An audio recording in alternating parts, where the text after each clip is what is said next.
Every family has a story. From the funny to the messy to the meaningful. This is where we share ours. Welcome to Gathered in the Higham House.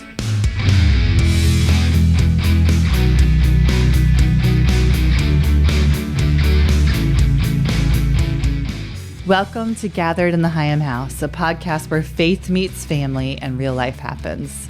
This is our space to share stories, celebrate traditions, and talk about the ups and downs of family life. From holiday memories and parenting wins to lessons learned through laughter, tears, and faith, we're inviting you to pull up a chair and join us at the table.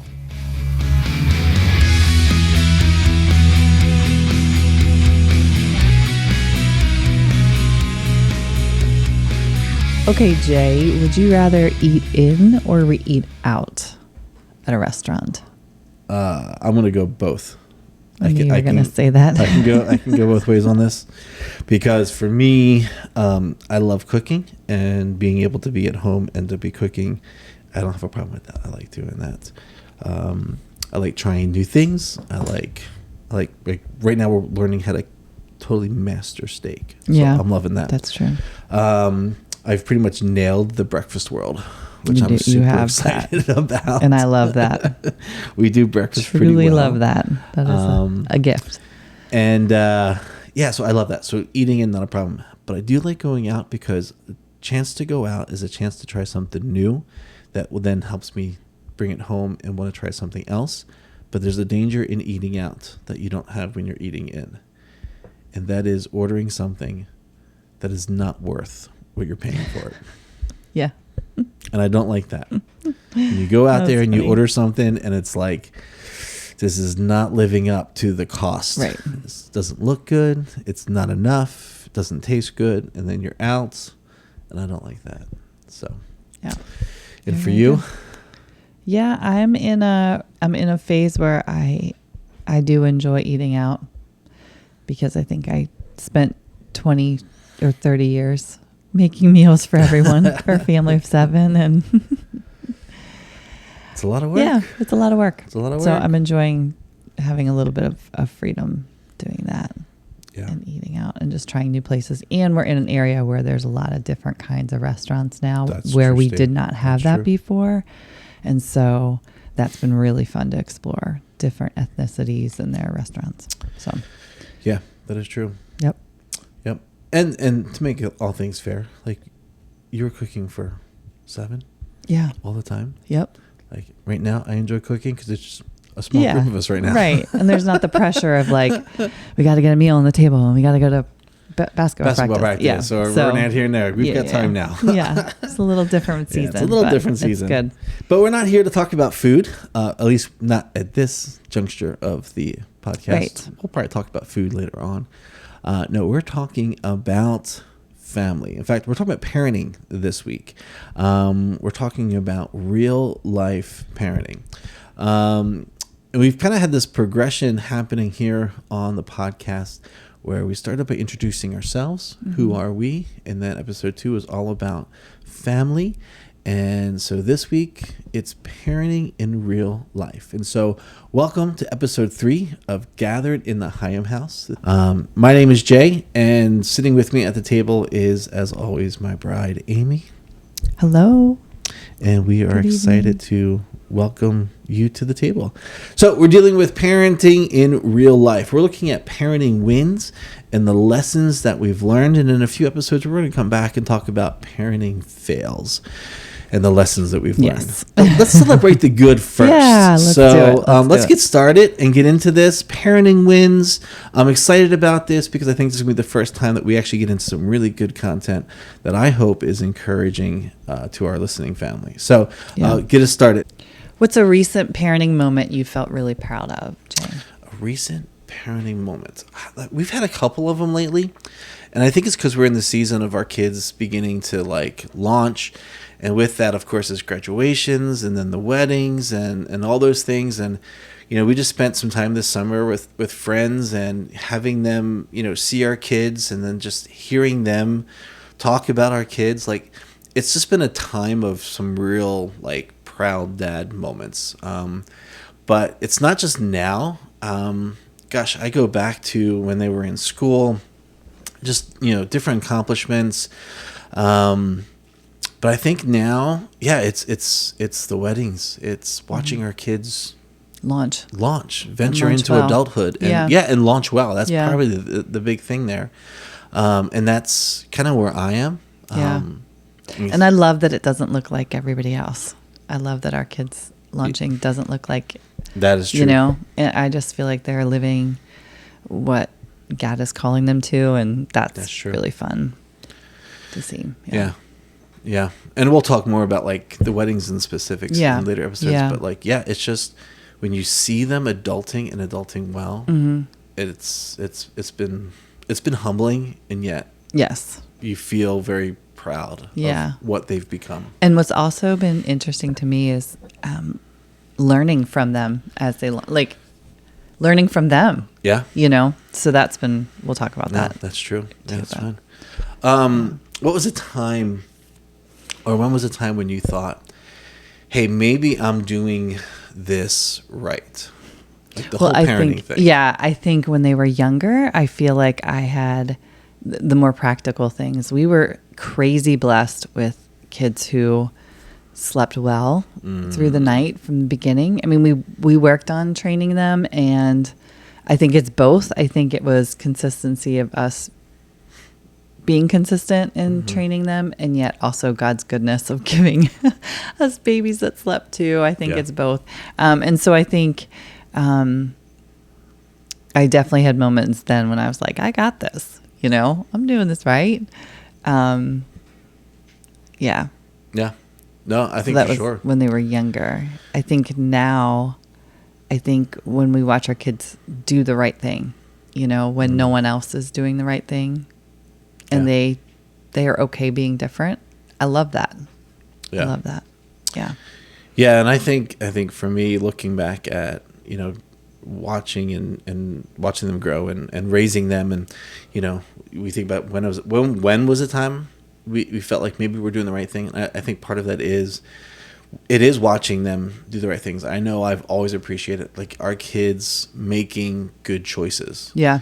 Choosing to be caring, choosing to help others, be intentional about friendships, even from the faith perspective, serving on mission trips, going to summer camp. I mean, how many years were some of our boys in Brea, part of your counseling team for day camp at camp? It was so fun to do that with them. Yeah. And those are things, we brought them along, but in some ways it was them extending their gifts and their time. And I think, those are the moments when you look back and it's like, okay, we were doing the right things at the right times.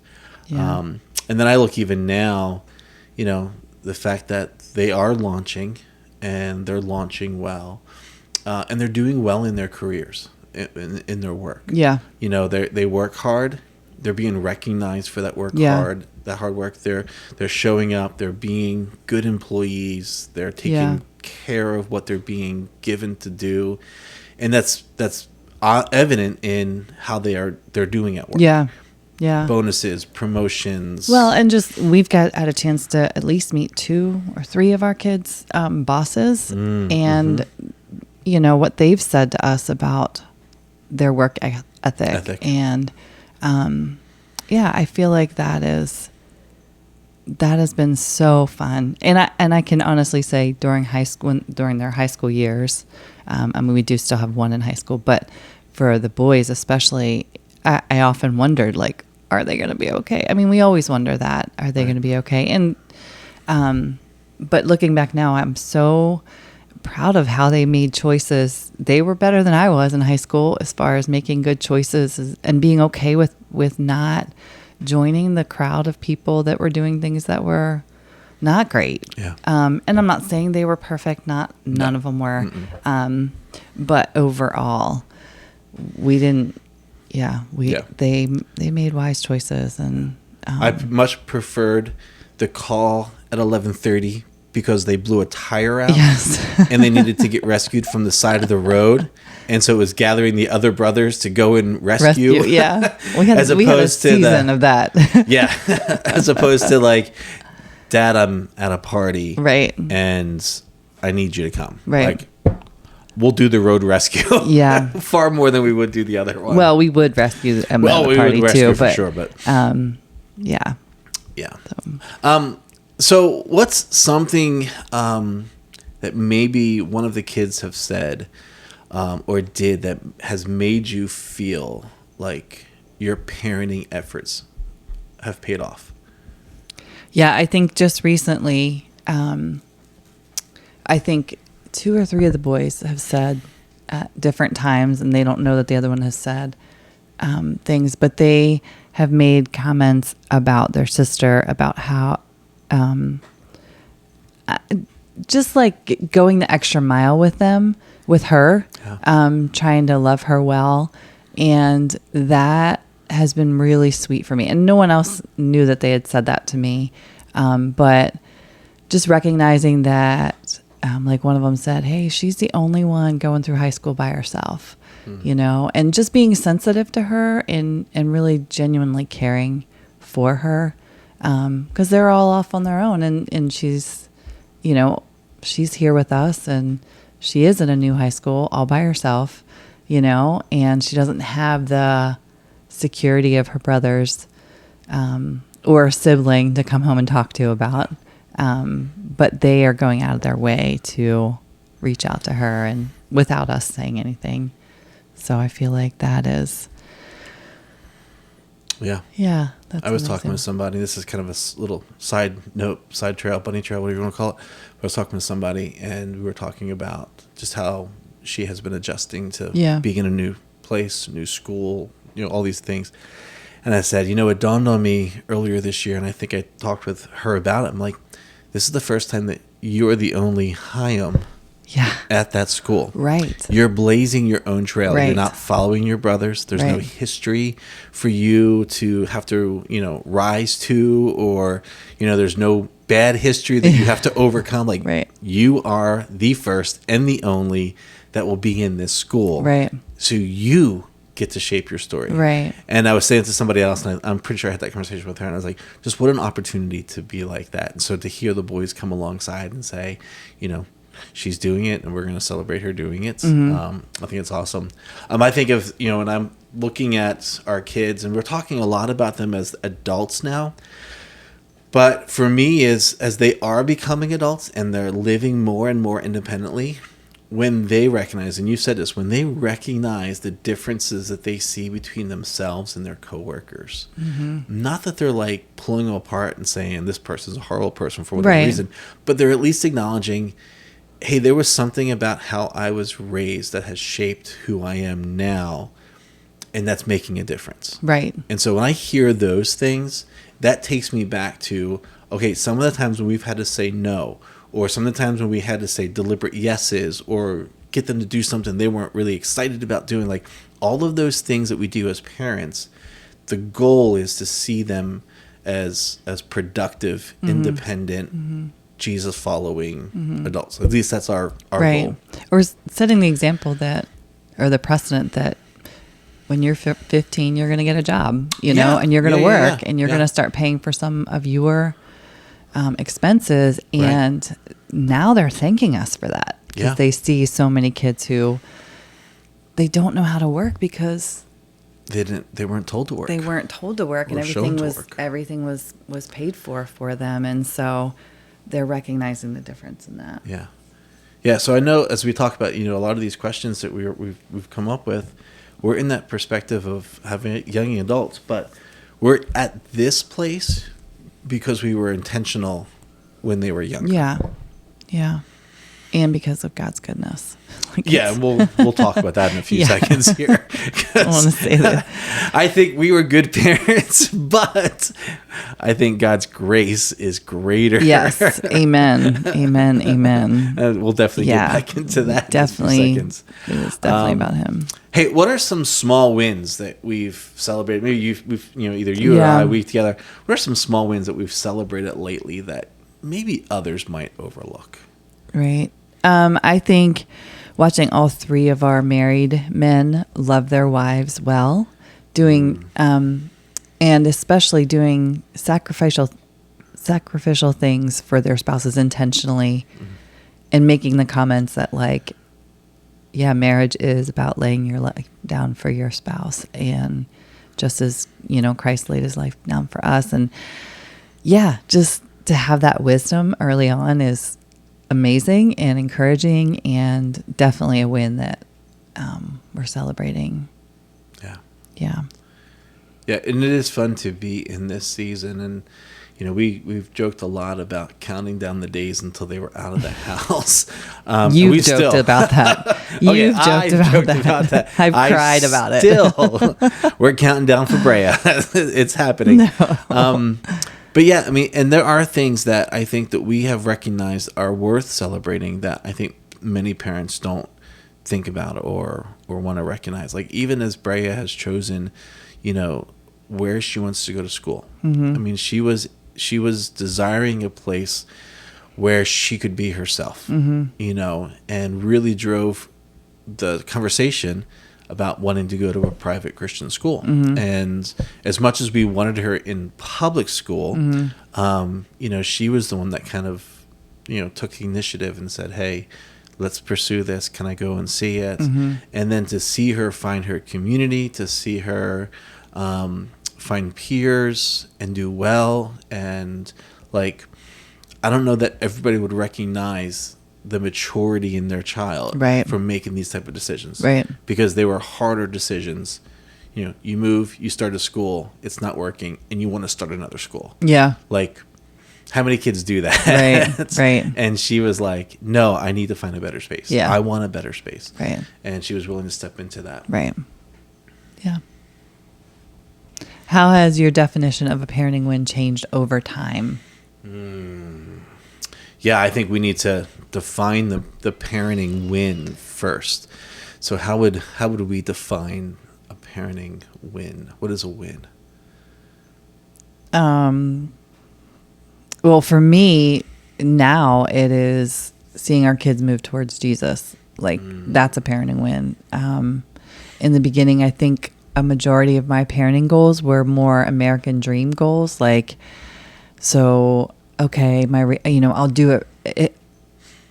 Doing it right meant they get the degree, they marry the right person, they get the house, and they live the American dream. And now, and I feel like I was, when I parented them when I was younger, it was more of like, do the right thing, instead of, now I look at it and I'm like, no, parenting wins are when they move towards Jesus and towards what he has planned for them. And it very well might not look like that American dream, and that is okay, and that is good, because God gets the glory in that, Yeah.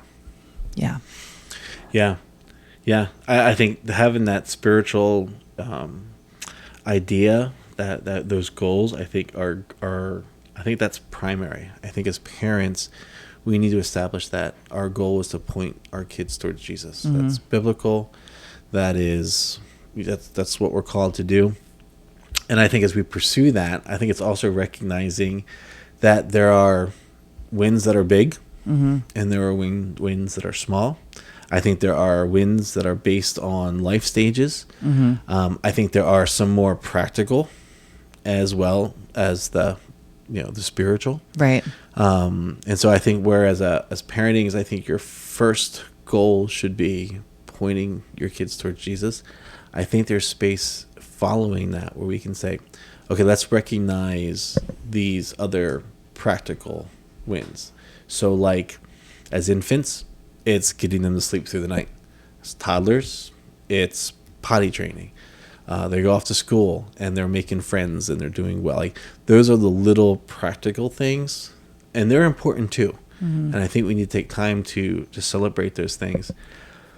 But then remembering that there is that abstract, that spiritual. There is their own mental health. There is their own spiritual growth. There is their own, emotional growth. Like those things are important, and they're wins as well. And I think the important thing is to recognize that like our parenting wins are not the same as the neighbor down the street and their parenting wins. And I feel like even just having this conversation about parenting wins, I don't want it to come across as like, our kids are great, we're great, because it's not about us at all. It isn't. No, just wait till we get into the parenting fails. We have lots of we those. have plenty. But we just want to encourage parents that it doesn't have to look like everybody else. Yeah. So, yeah. Yeah. And I think that's important. I mean, I think it is recognizing that as parents, you are parenting your kids. Mm-hmm. And your parenting wins are going to be specific and unique to your kids and your parenting. Yes. So acknowledge what is a win for you, right, and then celebrate that win. Right. I think that's a great way for us to be. But I think there's all sorts of wins. Right. I agree. Yeah. Like, did we model what it means to love and serve God and others well? Did we, we talked about this in episode 2, that scripture in Deuteronomy that talks about, sharing, train up your child in the way they should go, and talk about it as you walk along the road. And I feel like those are the types of things, that we're starting to see. Yeah, Deuteronomy 6. That's our foundational parenting verse. That Right. we're to take the law of God, the love of God, and make it part of who we are. Right. But it doesn't stop with us. We're to teach that to our kids. Right. And it's not in a lesson. Right. It's in how we live. Right. It's as you go out, as you come in, as you sit, as you walk, as you, putting on the door frames of your house, putting it here. Like, it's part of how we live. Right. We're living those things out. Right. Okay. Who or what helped you achieve a recent win in your parenting journey? I have more of a what, not really a who. Mm-hmm. So I would say what would be our faith.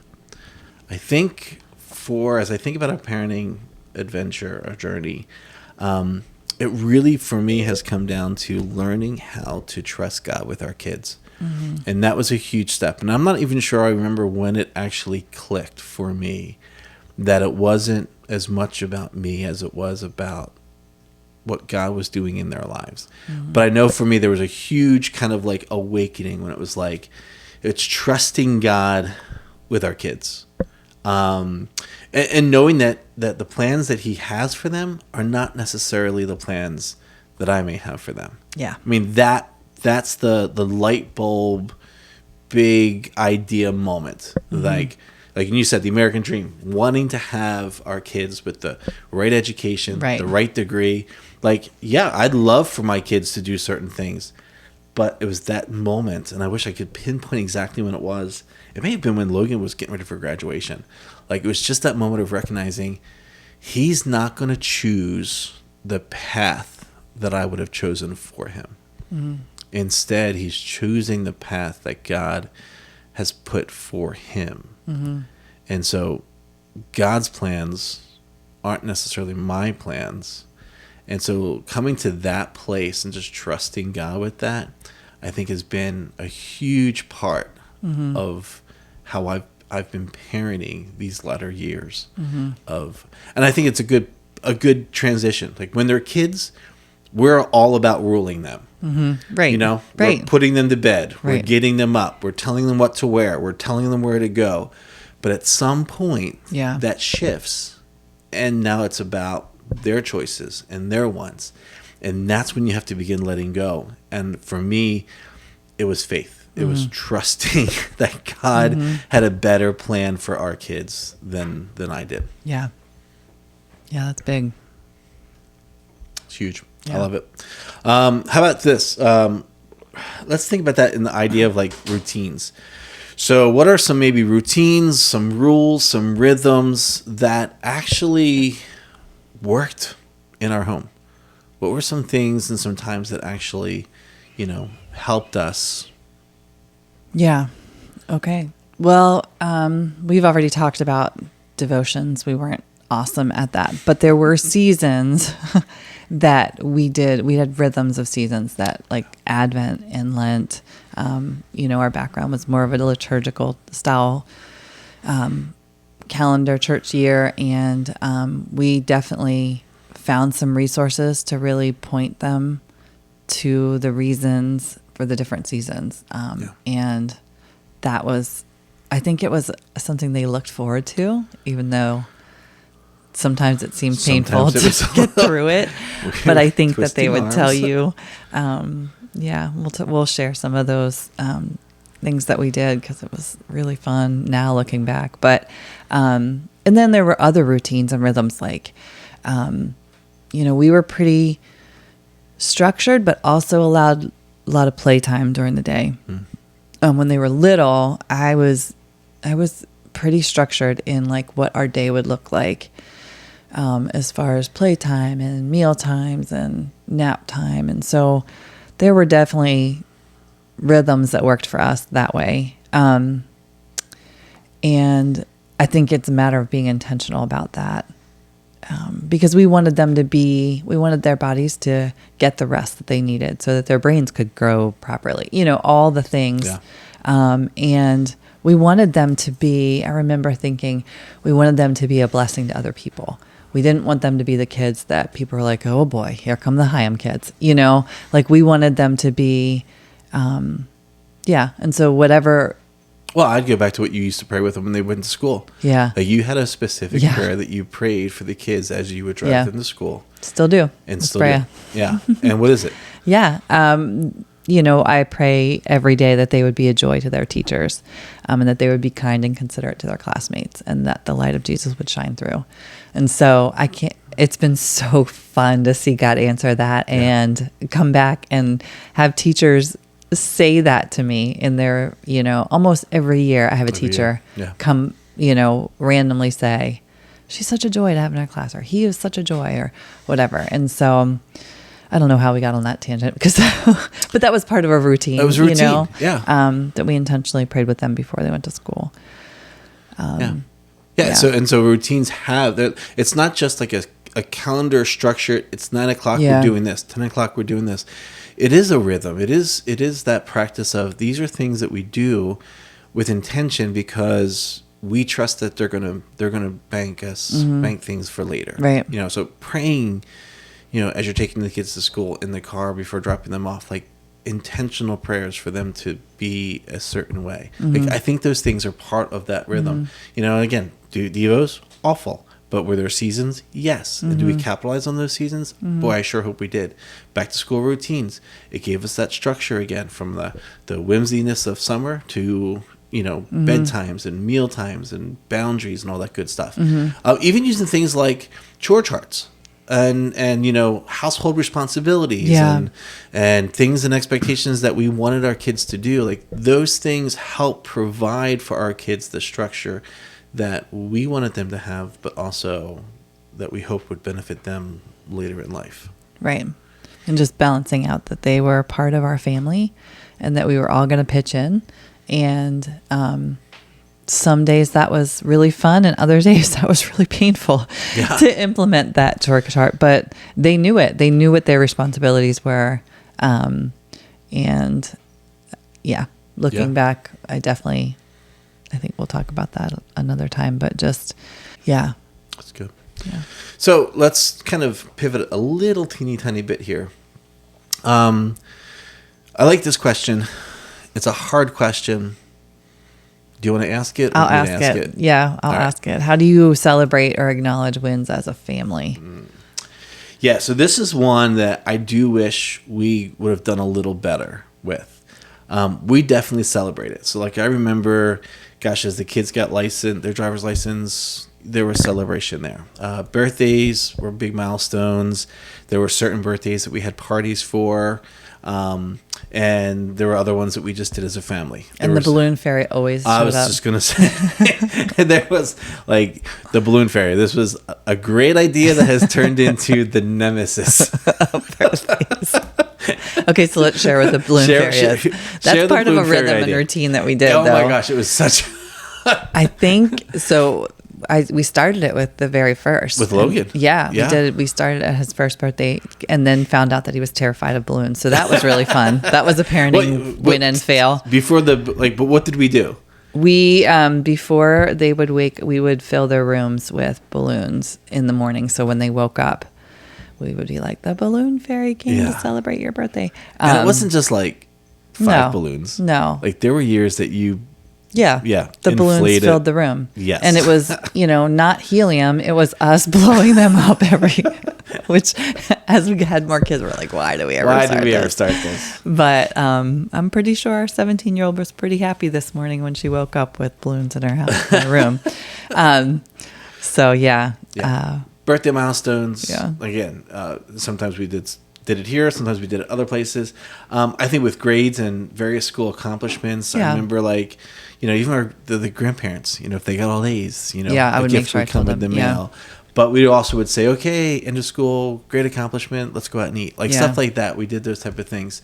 And so those are I would call those the normal family celebration.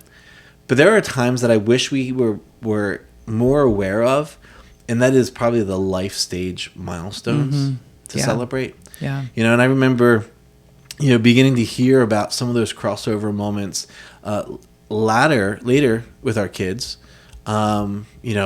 Passport to purity. I think, we really didn't get into that until I don't know, was it Aiden that we went and bought that for?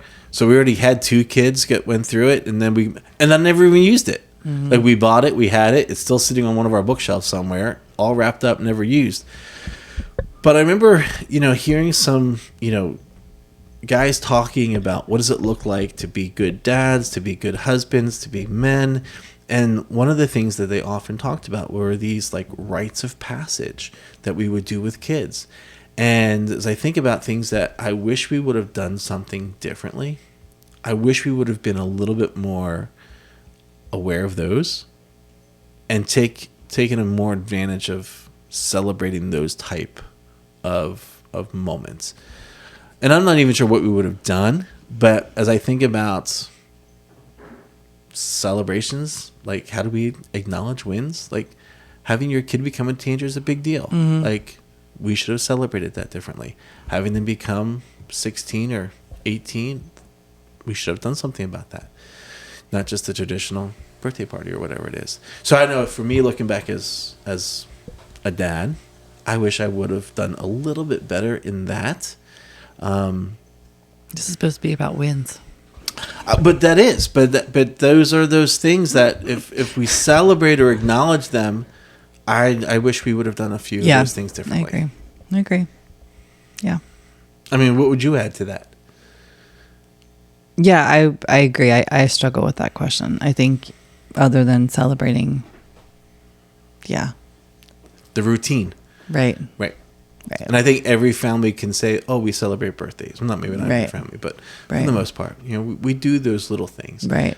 But I think at one point we had a special plate, and if they did something, we tried to implement that here and there, and they got to eat that with that plate, but then that ended up being not a great idea. Not a good idea. So. Well, they say not every idea is a good idea, and sometimes you see that in family life very quickly. Yeah. So we've talked a lot about this. This wins. It's a interesting idea here, but I think wins are what leads to the things that we've learned, the lessons learned. And so, what's something that you wish that you had known earlier about parenting? I think I wish that I would have, number one, relaxed a little bit more. I think I would have, and just enjoyed the simple moments and let the laundry go and that kind of stuff. I mean, I tried to do that, but that's really hard for me. And also we can read and seek counsel all we want from other resources. But ultimately just trusting that I was the one, that we were the parents that God gave to these kids. And I know we say that a lot, but that really is true. And don't sweat the small stuff. Don't worry about the haircuts, the piercings, and the tattoos. That's minor. Really focus on their hearts. And just doing heart checks with them, I think I wish, that's much more important. Yeah. So. And even as we were prepping, you said something, enjoy the simple moments. Yeah. More. Yeah. I think it is a matter of just slowing down and kind of just being in those times. Yeah. And allowing it just to kind of percolate while you're in that space there. Yeah. Yeah. What's one lesson your kids have taught you? Probably the big thing is it's not about me. It's not about what I want. It's not about what I want for them. Mm-hmm. It really comes down to releasing them back to God and saying, these are your kids. You've left them to us to steward and to raise and to guide. But it really isn't about what my hopes and dreams are for them. It really comes down to what God's hopes and dreams. And I would even say even a little bit further that it's not about me and what I want, but it's not about me and who they become. Like I know as a pastor family, our kids are kind of under the microscope sometimes. And like I think for a little while there was kind of that feeling for us to be like, okay, if we're going into church, you need to sit, you need to do this, you need to be that, you need to be whatever. But I remember getting to a point when they were teenagers and being like, all that matters is what we see in you, what we believe, what we like. Don't worry about what everybody else is saying. You be you. You trust us. We'll trust you. So even when it comes to that, like, it's not even about me in that scenario. Like, it's about them and their relationship with God and what He's doing in their lives. And, gosh, even coming into places where maybe they do make a decision that I would rather they have not made. But still showing up and being there so that they're walking through whatever they're walking through, and we're giving them the support that they need. I mean, how many times have I said to the kids that your actions come with consequences? Everything you do will come with a consequence, either a good consequence or a bad consequence.